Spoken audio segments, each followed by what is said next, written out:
भगवान राम की नगरी में होने वाले दीप उत्सव को भव्यता और दिव्यता देने के लिए अब संतों के साथ जिले के प्रभारी मंत्री और कृषि मंत्री सूर्य प्रताप शाही ने बैठक की है।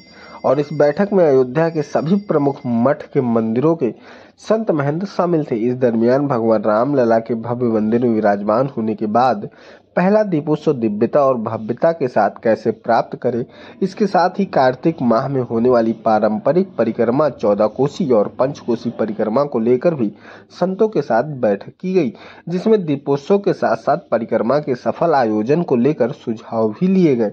इस बार का दीपोत्सव बेहद खास है क्योंकि रामलला नव्य मंदिर में विराजमान है। ऐसे में दीपोत्सव को भव्य बनाने के लिए योगी सरकार ने ताकत लगा दी है। दीपोत्सव को कैसे दिव्य बनाया जाए, इसको लेकर विशेष कार्यक्रम होंगे, जिसमें प्रमुख रूप से एक साथ 25 लाख दीपक जलाने के कीर्तिमान के साथ साथ सरयू की महाआरती का भी विश्व रिकॉर्ड बनाया जाएगा। ड्रोन के जरिए भगवान राम के जीवन वृत्त को आकाश में प्रदर्शित किया जाएगा और इसके साथ ही दीपोत्सव के भव्य आयोजन के लिए मठ मंदिरों को भी सजाया जाएगा, जिसमें संतों महंतों से सरकार की तरफ से निवेदन भी किया गया है। अयोध्या में 2017 से भव्य दीपोत्सव का कार्यक्रम होता है और उसी कड़ी में इस वर्ष 30 अक्टूबर को दीपोत्सव का कार्यक्रम यहाँ पर आयोजित किया जाने वाला है। 25 लाख से अधिक दीप जलाने का एक ही समय में राम की पैड़ी पर सरयू मैया के तट पर यह आयोजन किया गया है, जो अपने में एक बहुत बड़ा उत्सव के रूप में यहाँ संपन्न होता है। भगवान श्री राम का लंका पर विजय होने के पश्चात अयोध्या आगमन पर राज्याभिषेक के बाद जो दीपावली मनाई गई थी, उस स्मृति में योगी आदित्यनाथ जी की सरकार उसको आयोजित करा रही है, जिसमें बड़ी संख्या में हमारे तीर्थयात्री श्रद्धालु यहाँ पर आते हैं और उसका दर्शन करते हैं। अयोध्या की भव्य सजावट होती है, तो उस कार्यक्रम की तैयारी की दृष्टि से पूज्य साधु संतों के साथ यहाँ पर बैठक संपन्न हुई है। उनके कुछ सुझाव जो पिछले वर्षों में उनके अनुभव हैं, उसके आधार पर हम लोगों ने प्राप्त किए हैं और उसको और ठीक करने की व्यवस्था बनाई जा रही है।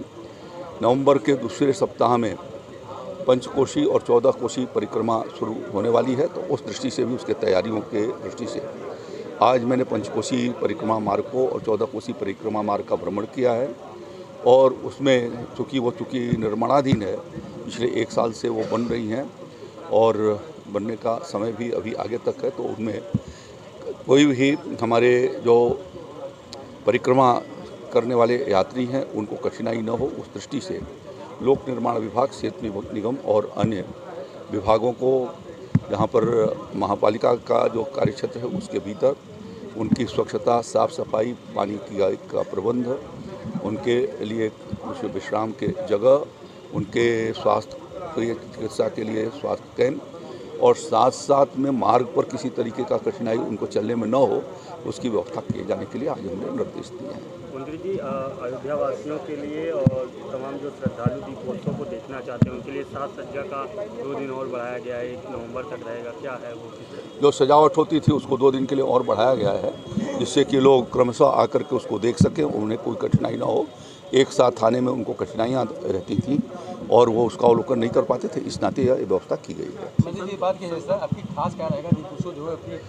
देखिए, एक तो 25 लाख से ज़्यादा दीप एक समय में जलाए जाने वाले हैं और वो गिनीज बुक ऑफ रिकॉर्ड्स में पिछले साल भी रिकॉर्ड हुआ था। इस साल वो अपने रिकॉर्ड को तोड़ते हुए एक नई रिकॉर्ड बनाएगी। इसके साथ साथ 1100 हमारे जो विद्यार्थी हैं गुरुकुल के, उनके द्वारा